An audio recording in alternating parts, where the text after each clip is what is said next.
With quality brand name products at affordable wholesale prices, Cash and Carry is the perfect place to shop. Whether shopping for individual, business, churches, or more, Cash and Carry is sure to meet your needs. Cash and Carry of Cookeville, 931-528-8050.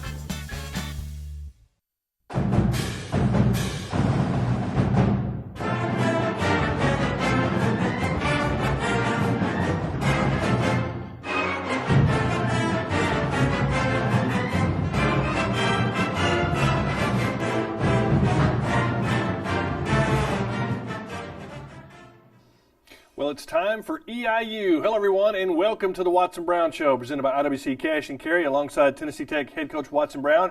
I'm your host, Buddy Pearson. Well, the Golden Eagles will be hitting the road to Charleston, Illinois, to take on the number 2 team in FCS football, the Panthers of Eastern Illinois.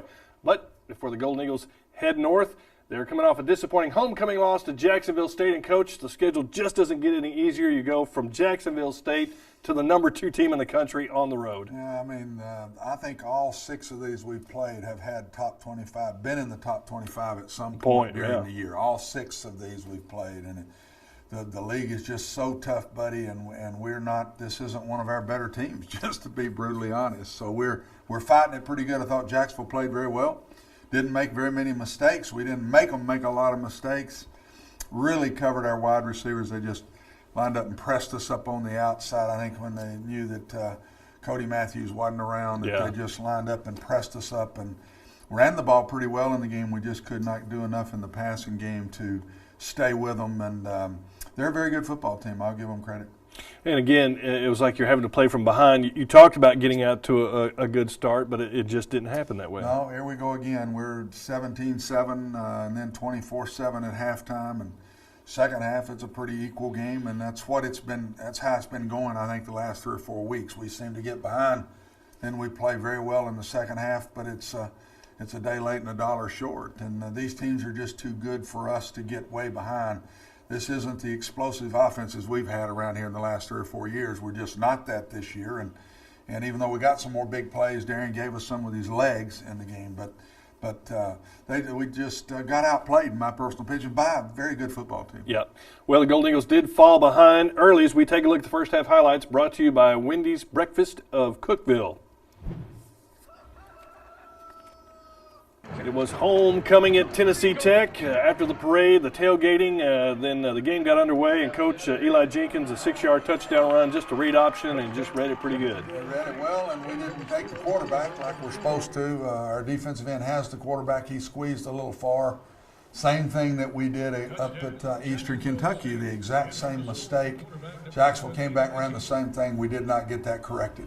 Another quarterback for Jacksonville State, this time Kyle West, who a little bit better of a passer. Jenkins can run the ball, and this time he throws it to Earl Callaway for a 35-yard touchdown. That was a beautiful throw. Again, we let the guy run by us, and we've been hurt about once to twice a game with these takeoff routes on the outside. Our corner play has really been poor here in the recent weeks. Darian Stone back as the starting quarterback after some injuries, makes a nice 26-yard pass to Steve Wilson. Yes, that was a nice play. They just crowded us all day, and we had to throw a lot of those.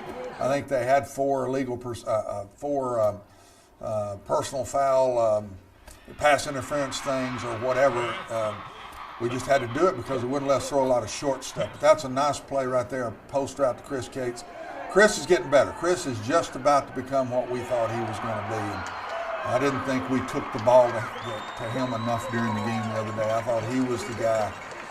He was playing more to the field than the boundary in this game, and I thought he was open more when we watched the tapes than we took it that way. Golden Eagles made it 17-7, but then Jacksonville State, right before the end of the half, came right back to Marcus James, a 6-yard run. And that not what you were expecting there from the defense. That's the killer in the game. We had momentum. We got back in the game.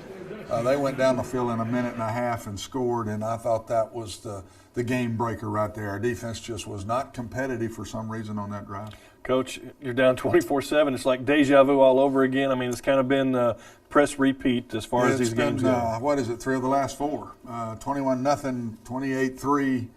24-7. I think it was 17-3 at Eastern Kentucky. We're getting behind in these first halves. maybe they're better, whatever we're getting behind. But I will say, our players come back out in second half, and we're not a give-up bunch. No. We keep fighting, and we play hard till the bitter end. There are no moral victories, to say the least. We're getting put away in first half. Yeah, and like we were saying in the broadcast booth, the defense pretty much had to come out knowing that they had to pitch a shutout. Really kept it in the game for a long time, hoping that the offense would just. That's hard to do, buddy. You can't do that every week, and we've just got to come up with some ways here to score more points and score more points earlier in ball games to be able to hang around. That's a killer. And as we get down the stretch here after this, even after this one, we're going to play a couple of teams where we've really got a shot at, and our offense needs to show some improvement here in the next couple of weeks. Yeah. Well, the Golden Eagle defense did keep Tech in the contest as we check out the second half highlights brought to you by Miller Lite.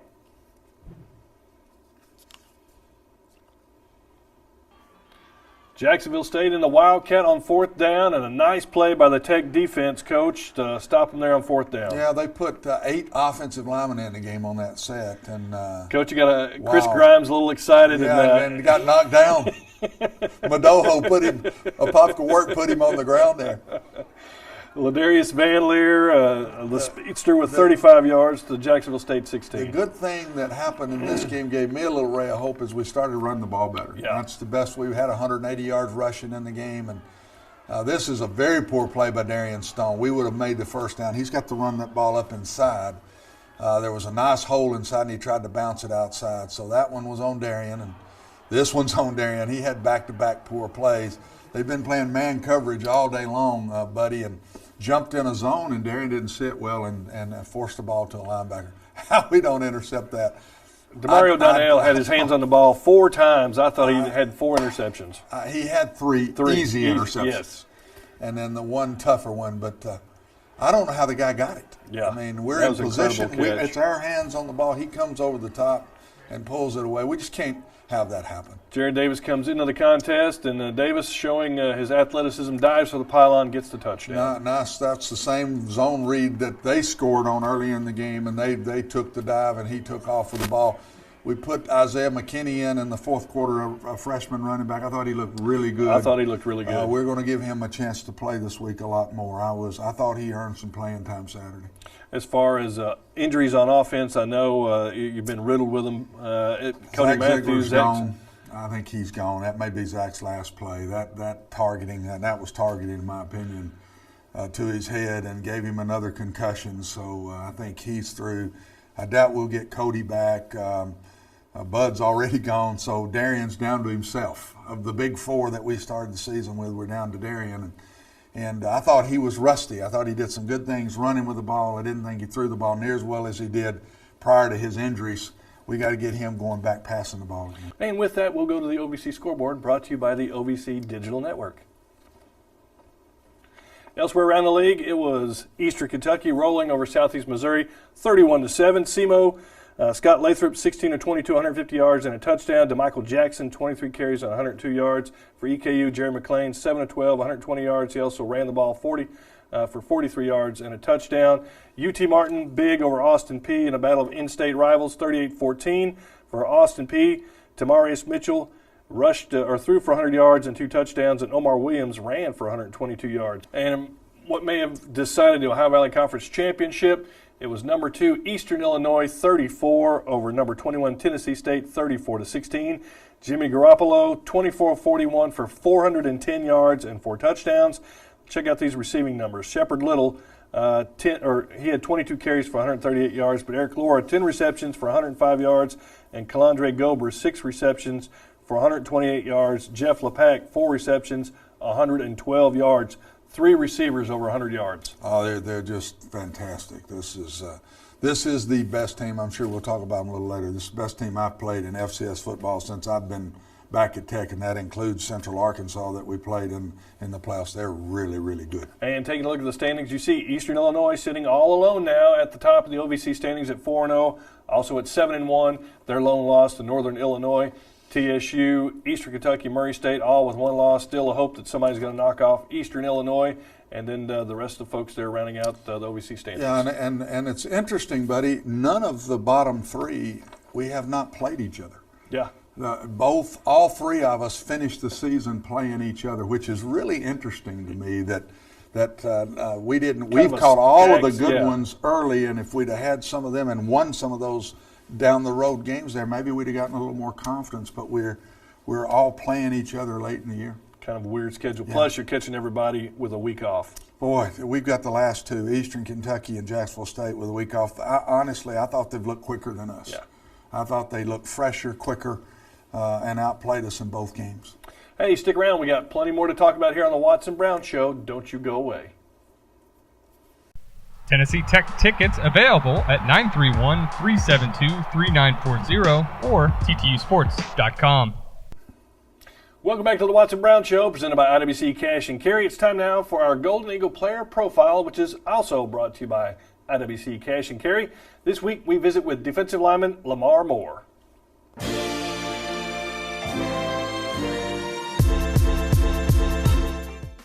My name is Lamar Moore. I play D-line. My number is 95, and I'm from Nashville, Tennessee. I would say my mother was very influential in starting me out playing football. When I was young, I played Pee Wee.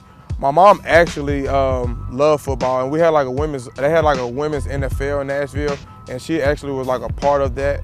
So my mom really loved football. My dad loved football. Like my whole family, loved football. So starting off at a young age, that's how I really got involved in playing football. Well, I played in high school. I actually played linebacker and offensive lineman. So, I picked up a few pounds. So now I'm at the defensive line. And it really meant a lot to me to play, especially playing at East Literature, because my senior year was the first year that program was established. So being a part of history, and we went 9-1 my senior year, it really meant a lot. Starting that program, being the first senior class at that school. The best advice I ever received was to always see it through. No matter what you're going through, this football life, anything you're going through, is to see it through, which is to finish it. No matter how hard it may be, no matter how hard the challenges and the trials may be, is to just see it through no matter what. I think the area that I've been trying to improve on is putting my left hand down, because as a defensive lineman, you have to change hands. So I've been trying to work on my get off with my left hand down and to get it just as good as my right side. It means a lot to me, because I got an opportunity here, especially with Coach Brown, because I actually walked on here to now, starting and getting a lot of playing time. It means a lot. I worked hard and being a part of a great program. We won a championship 2 years ago. Also getting a degree. Tennessee Tech means a lot to me at heart. I am Lamar Moore. Coach, I kind of think I'm on the Lamar Moore diet a little bit. A few pounds? A few pounds. He weighs about 285, 290 now, so I don't think he's a linebacker anymore. Yeah, I don't think so. He is one of my favorite kids. He's always got a smile on his face. He's been a really good player. He earned a scholarship here. He was a walk-on that a coach friend told me about, and just brought him down one day, introduced him to us, and has been a really good player through the championship team to now. He's been a backup nose guard for us with he and Jordan Johnson, and both of them been great players here. Well, it's time now for Athletics in the Community, brought to you by Pepsi. This week we go cooking on the square.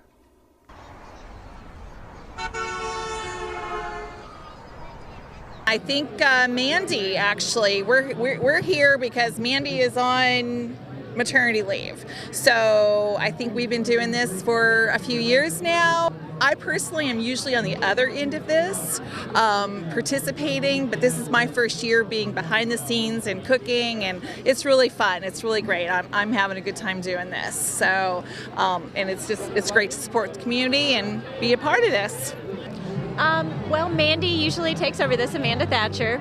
And this year, since she was out, she asked if Marilyn and I could step in and help. And what we needed to do was cook some soup and have it here to serve so that we could help Habitat raise money today. Habitat's huge. I mean, they're putting families in homes at a significantly reduced cost, and they've got signs up throughout for everyone to hang up with statistics about how important that is. For example, most children, if they live in a really crowded home, they're less likely to finish high school. So getting families, separated into individual families in one home really helps with that. So being here today, all this money is going to Habitat to help build more homes for more families. Well, the black bean and sausage soup loosely came from Martha Stewart, and then we kind of made it our own. And the green chili stew is just kind of a concoction of both of our own home recipes. At Ashley's house, in her kitchen, and with her little boy, running around helping us. And so we had a big time the other night.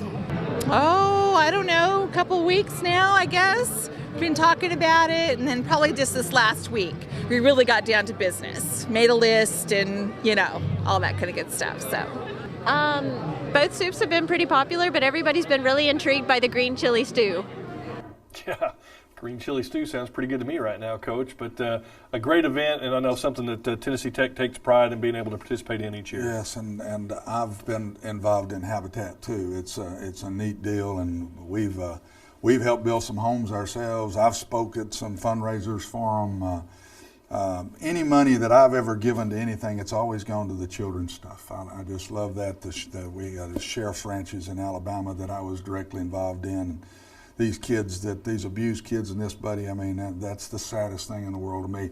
Neat to see Tech involved in such a neat fundraiser. Yeah, certainly a big player in the community. Well, Tennessee Tech has had some talented student athletes, and not just in football. This week in our Where Have They Landed segment, we visit with former basketball standout Stephen Kite. My name is Stephen Kite. I'm actually a senior now because I do have a son that's a junior. I'm a basketball player at Tennessee Tech University, and I played from the years of '82 through '86. Because I look back on those days, and I used to, my younger brother at that time used to always tell me to shoot more. But I was a total team player, and I just believe in, making that extra pass if somebody was open. That was the first piece, but then the second part of my legacy, in my opinion, was just being a part of the community. There were some kids that I kept in touch with probably 10 years after I finished playing. I would say every single time I go back, just to hear a lot of the elderly women and men still remember those days. And still today, even though I don't believe it, they tell me all the time, you were the best player ever to play at Tech. But I don't agree with that. But just to hear that from people that were around back then that saw us play, and of course the Blizzard being the Blizzard, because it was the students and the local community that made that, what it is today. Because I still a lot of times will go online and see that that Blizzard. So that's pretty great. Yeah, I was a grad assistant right after playing my 4 years at Tennessee Tech, and I was only a grad assistant for probably maybe half the season, because I was given an opportunity to actually play overseas, and I took that opportunity, and I decided to go ahead and go overseas and play. So I actually played in Denmark, Holland for about 6 months until I tore up my knee. I actually work for Pepsi Beverages Company. My position is called, it's a long position here, my position is called Supply Chain Senior Lead Delivery Manager. So, and I've been doing it now for about a year and a half, going on 2 years, and that's presently what I'm doing with the company. So, looking for bigger and better things down the road. I'm Stephen Kite, and that's where I landed. Coach, I never had a chance to see him play, but every time somebody starts talking about T2 men's basketball, his name comes up as probably the best player of all time. Wow, that's pretty neat. There's a common denominator in all these guys we're watching, how classy they all are. Yeah. You're not a great player if you don't. You can have the physical twos, buddy, but you got to have those, as I call them, those innards that makes you a special player to me. And every one of these guys, whether it's been the golfers or the football players, you feel it when you listen to them talk. There's a confidence about them, a classiness about them. Yeah. And it's just there in every one of them. Yeah, plus their love for Tennessee Tech. And their love for Tennessee Tech, you're right. Every one of them. You can see the sincerity in that. That's neat. Yeah. That's very neat. Tennessee Tech tickets available at 931-372-3940 or ttusports.com. Welcome back to the Watson Brown Show, presented by IWC Cash and Carry. Well, if you have a question for Coach Brown, you can tweet it at TTU Golden Eagles.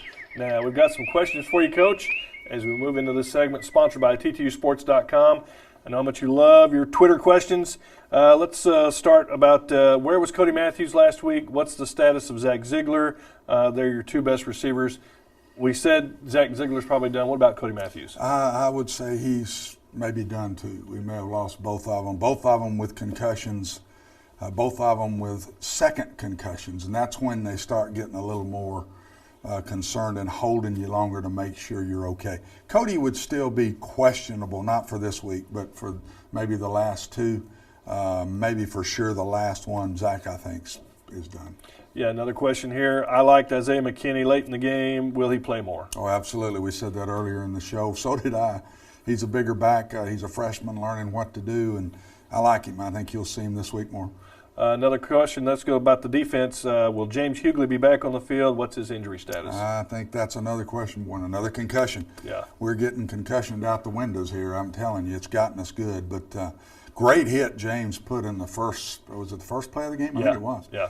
I think that the second play, he just fell in and his head was already messed up because he didn't hit anybody on that second play when he laid on top of the guy. But I think he's questionable also. And another defensive question, Coach, is anybody playing better than linebacker Tredarius Goff right now?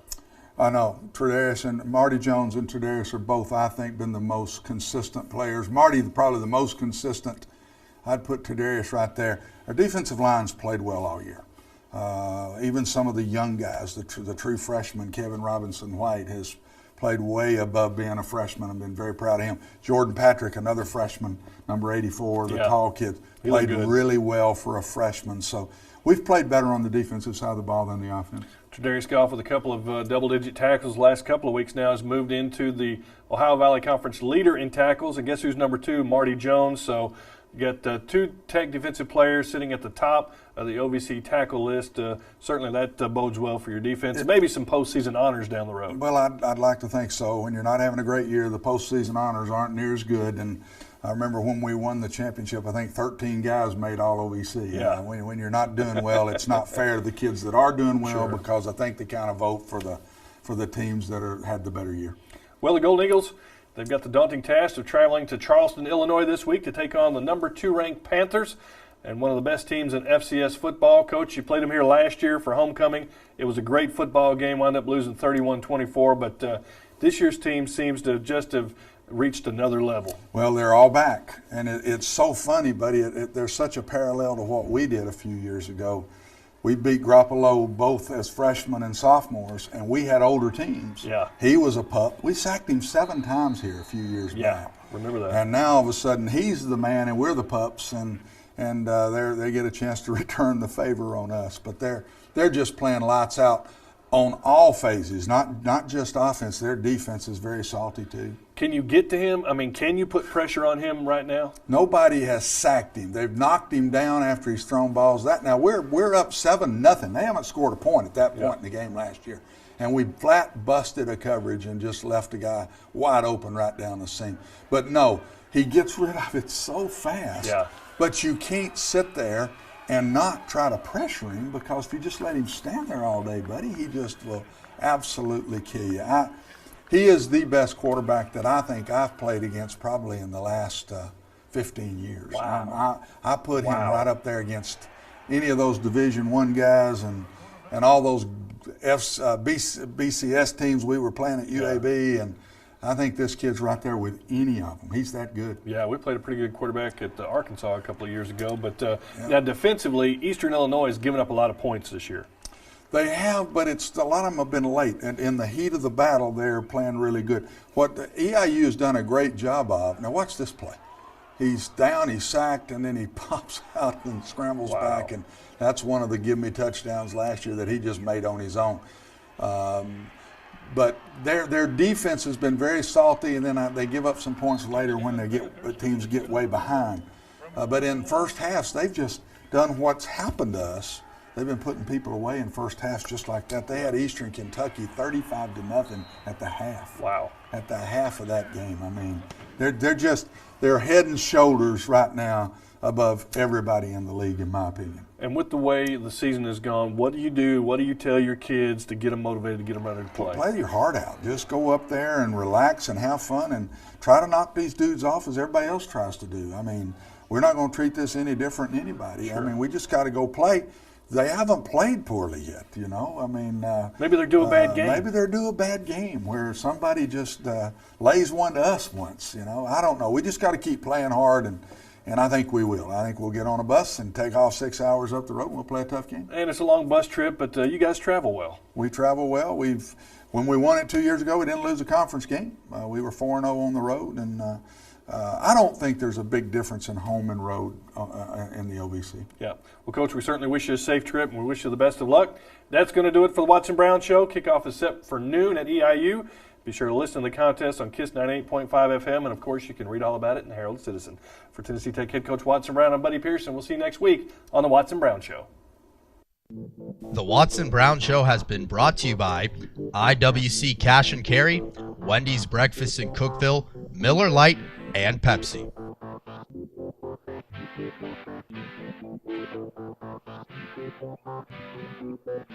Tennessee Tech tickets available at 931-372-3940. With quality brand name products at affordable wholesale prices, Cash and Carry is the perfect place to shop. Whether shopping for individual, business, churches, or more, Cash and Carry is sure to meet your needs. Cash and Carry of Cookeville, 931-528-8050.